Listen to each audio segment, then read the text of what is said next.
It's 12 midnight and I am craving naked burrito. It's not sponsored. It's just really, really good. This month, ang limang order ko na ng naked burrito. Ito beef siya.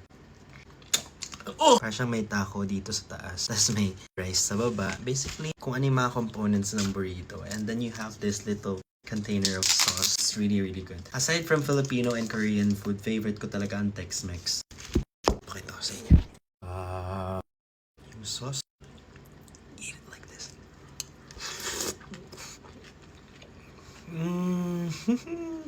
Best. Ubus agad to.